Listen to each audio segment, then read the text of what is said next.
Hey everyone, this is T-Lore. This week I'm going to be going over cannon rolls and re-rolling.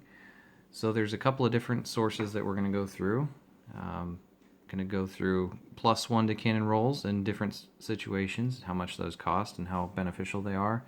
And then anything that lets you re-roll. So there's several different kinds of re-roll abilities, and we'll go through each of those. And I'm also going to be using this Matthias Vespero, which is from the Crimson Coast, as kind of our sample ship. And you can see that it has rank 3 cannons all the way around. We don't really care that it has long-range cannons for this discussion, but that may come in later. So starting with +1 abilities, we have something like Henri Diop here that is +1 to cannon rolls against mercenary ships. So for 2 points, this is against a specific faction. So there's several different ones like pirate, Spanish. If you're fighting a specific faction, that can be a great way to get some extra damage in. And it's +1 to your cannon rolls for 2 points. So that's the cheapest source. Next one would be 3 points with Devereaux. There's only a couple of crew that have this ability, and if this ship shoots at a ship that was previously shot at by another ship this turn, she gets +1 to her cannon rolls against that ship this turn. So all that to say, if you have another ship, even if it's just a 1-mast and it has a rank 5 cannon and you roll it and you miss, that's enough to qualify as being shot at by another ship. So while this costs 3 points, you've got to make sure you have some other source in your fleet to give you the +1.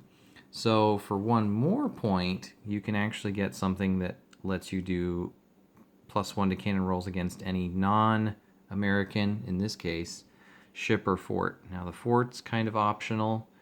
That doesn't come up too often, but usually you're after the ship. And this is sometimes referred to as a world hater, but it specifically says non-faction ship, so non-Jade Rebellion, non-pirate, and that's for 4 points.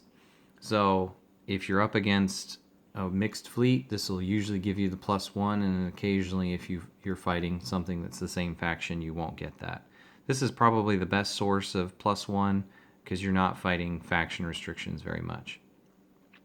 Now, if you have one of these on like your lead ship, and then something like Devereaux that lets you shoot at a previously shot at ship, then that's a great way to cut down a point, although I don't think it's absolutely necessary. Now, we also have, there's a couple of these in Fire and Steel. Now, these are very expensive comparatively, so for 6 points, and then the other one is 9 points because it has a captain built in. Once per turn, give any ship in your fleet +1 to all of her cannon rolls. This doesn't even have to be on your lead ship or actually even in the fight. So that's one benefit of it, to be able to not take up the cargo space and point cost on your main ship, but it's only going to give it to you for 1 ship. So that gives you a pretty wide range here on the crew abilities. So if we look at these again really quickly, you can see that we can get from 2 points for a specific faction, 3 points for a previously shot, 4 points for non-faction ship, and 6 points just blanket +1 to a specific ship in your fleet. So you can see that sometimes it's worth paying a little bit more just to make sure that that happens a lot more often. And then these are really just the ones that are on crew. There's a lot of very ship-specific abilities, so these are only found on ships. But you'll occasionally run into a ship that's downcosted a little bit because it says faction ships get +1 to their cannon rolls against this ship. So most of the time, you don't even have to worry about it because you're going to put that on a treasure runner. It's going to go run treasure, and especially if you're not even fighting those kind of ships, it's a cheaper ship for you. If you happen to run into an English ship that's fighting you, then they're going to get +1 to their cannon rolls against this ship. So that's really the only negative ability that involves cannon rolls. So we'll kind of set that one off to the side because that's not something that you're assigning your cannon rolls with. Now this ability, +1 to cannon rolls against targets without all their masts. If you're rolling your cannons individually and it starts to take damage, then you're going to start rolling better. So this is a great ability. Don't find it a ton of places, but it's a good way to really buff out your shooting. And then you'll even see something like +1 to cannon rolls against any ship. So this is essentially why didn't they put this as just rank 2s and get rid of the ability? Well, that does allow this to still be canceled or copied, but I would still probably cost that in the 4-point range, and then I would cost this ability somewhere in the 3-point range. If this ship has a captain crew, she gets +1 to her cannon rolls. I feel like that these are abilities that are equivalent. If you're worrying about +1 to your cannon rolls, you're probably going to have a captain on there. So for roughly 4 points, you're going to get +1 to your cannon rolls. This, again, is specific to certain ships. Now, there is one crew that does have +1 to cannon rolls, and that would be the limited edition Griffin. It also gets +S to its base move. But for the most part, this is like locked to specific ships. And you can see these ships are very similar in cost. 13, 15 points is not a huge difference. And the cannons are like rank 4. So these might as well be rank 3 cannons, and these might as well be rank 2. Now, these are a little bit different. So we'll set those aside as one group. These are based on the number of friendly ships that are within range. So friendly ships within S get +1 to their cannon rolls. So 14 points for a 1-mast. This ship sits in the middle of 5 or 6 ships. All of those are getting +1 to their cannon rolls. So really, if you're using a 40-point limit, you're only benefiting 1 or 2 ships. You better be... I don't see how that would work when you can put 2 4-point crew on there for far less than 14 points. So essentially, you would need to have 4 ships that are benefiting from this ability in order for you to make back that 14 points. And all of these ships that have friendly ships within S get +1 to their cannon rolls. This +1 aura, if you will, are very high cost. 14, 16, 18 points for 1 or 2 mast ships. And you can see it's fast, decent cargo, not very good cannons, and some of them aren't even fast or have good cargo. The other option is this ship gets +1 to her cannon rolls for every friendly ship within S of her. So again, that's very expensive cost for one cannon that can get, instead of having, maybe this would be a 5-point ship, 6-point ship, and you throw 2 +1 to cannon rolls on there for another 8 points. You've spent way less than this ship costs. Now, obviously, this is only one cannon. On more cannons, this ability might be even better, because you can get 2 or 3 in there. If you throw something in like a Jollymon for 1 point or Mermaid for 2, that's a way to really kind of buff out the ship. But honestly, these abilities are very overpriced when you can compare it to how much you can get out of these crew. So if we look at it, there's really... all of these end up giving you +1 to your cannon rolls in different ways. And so if we look at our sample ship of a 3, we really only need to pick 2 of these. So again, getting +1 against a faction and then +1 against a non-faction, like this one, that's going to get you down to the rank 1 cannon that you're going to hit on 2 through 6. A 1 always misses no matter how many +1s you get. So you only need to go down to a rank 1 cannon. So how beneficial is it to add on all those +1s? So I've actually got, and I know this is a bit strange recording a tablet, but I've actually got a spreadsheet that I'll put a link to down below that goes through the hits versus rank versus the probability. So if we look at this briefly, you can see that getting 1 hit with 6 rolls or 6 cannons, however you get there, 100% probability. You're going to get at least 1 hit. And you can see by the time you get down to 6 hits, you have a 33% chance of all 6 of those hitting with a rank 1 cannon. And as this goes up, you can see very quickly you're not going to get all 6 hits. But you can see along this diagonal here that they're pretty close to that 30% range. And so you can trade out hits versus rank. So for rolling, you're going to go up and down this. So if I'm getting 1 roll throwing in something like a cannoneer or a reroller will get you further up in the number of rolls, but it'll still cap you in how many hits you can do. And then getting your rank increased is going to move you in this direction. So if your rank is a rank 5, as you get +1s, you're going to go this direction, increase your probability. So something like this can kind of tell you roughly what's going to happen. And most of the time, increasing your rank is going to do far better than getting a reroller. However, you can add both together. So you can have a reroller and increasing your rank. So if we compared 3 rolls to get 3 hits is a 58% chance. If you throw a cannoneer on there, it goes up to 87. If we look at something that's like a rank 3 cannon, you can see that it's a 13%. And then if you get a +1 to your cannon rolls, it's a 30%. If you were to do just a cannoneer, you would get an additional roll, so you'd be up here at the 4 rolls, and you're up to 31%. So they're roughly equivalent. Adding a cannoneer to re-roll a miss, or adding a +1 to your cannon rolls are getting you about the same amount.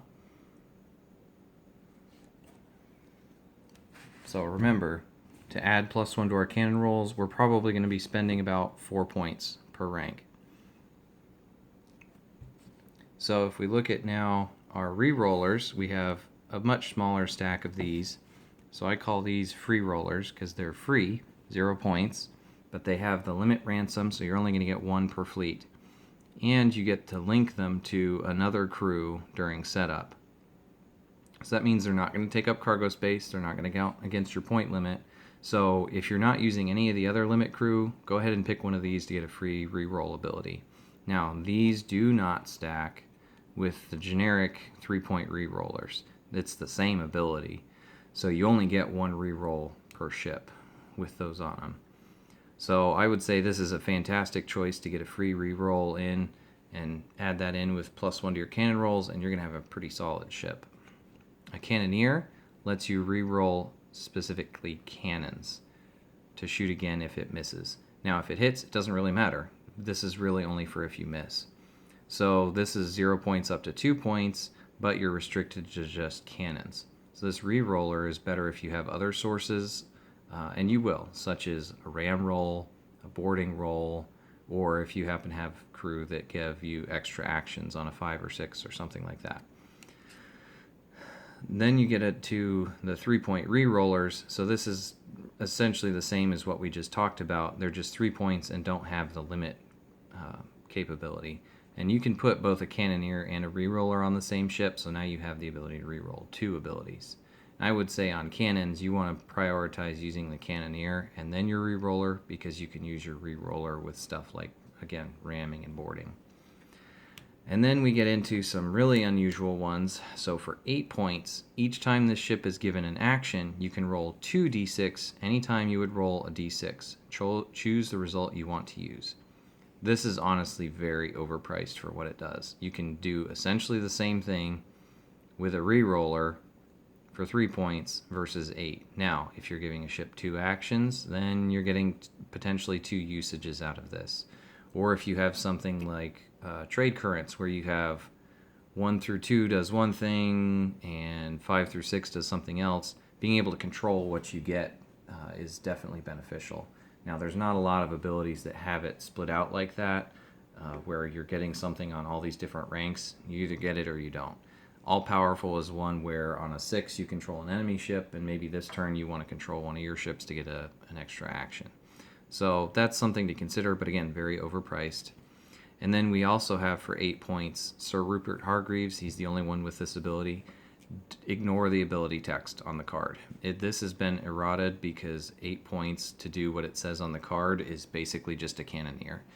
This allows you to roll 2 dice instead of 1 for each cannon on your ship once per turn when it's given a shoot action. So one of your shoot actions, you're essentially getting to cannoneer every single one of your cannons.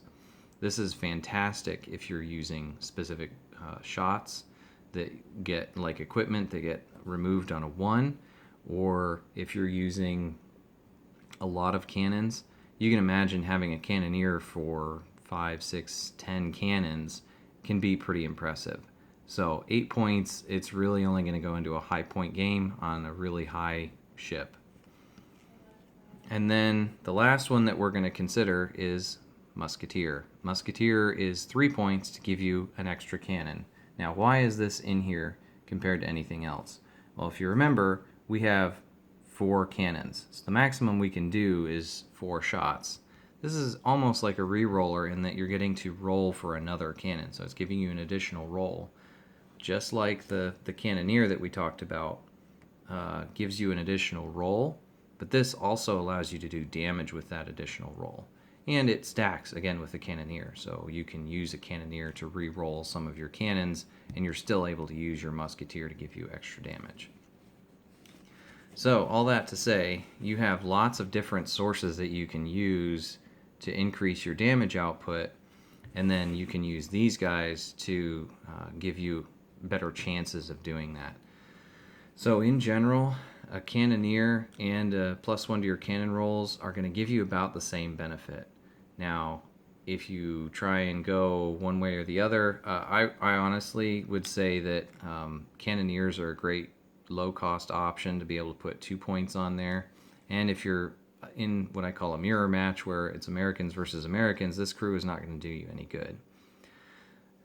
Rerollers are also a great option, and if you haven't used any limit crew in your ability in your game, you really should be using a limit crew. These are great ways to just get a reroller on there for free. It doesn't take up cargo space, and you're able to get an extra roll with your cannons or abilities. So hopefully that was helpful going through all that. Our little ship right here probably most of the time is going to take out 2 masts. You've got a 50% chance on each cannon, so if you can figure, that's the best estimate is flip a coin for each one. If you put a cannoneer on there, it's almost like you have 5 cannons, because you're going to get 5 rolls, but you'll still only knock out a maximum of 4 masts. And then if you go and throw a reroller and cannoneer on there and a musketeer and +1 to your cannon rolls, you can get pretty far. You could get all the way up to like rank 2 cannons or rank 1 cannons with 6 rolls on this one ship, and have a 33% chance of taking out 74% chance of taking out 5 masts, and 33 of taking out 6 if you're, well, I mean, you're not getting there with a cannoneer. Anyway, you get the idea. Really try and combine both a cannoneer and +1 to your cannon rolls to maximize your ability.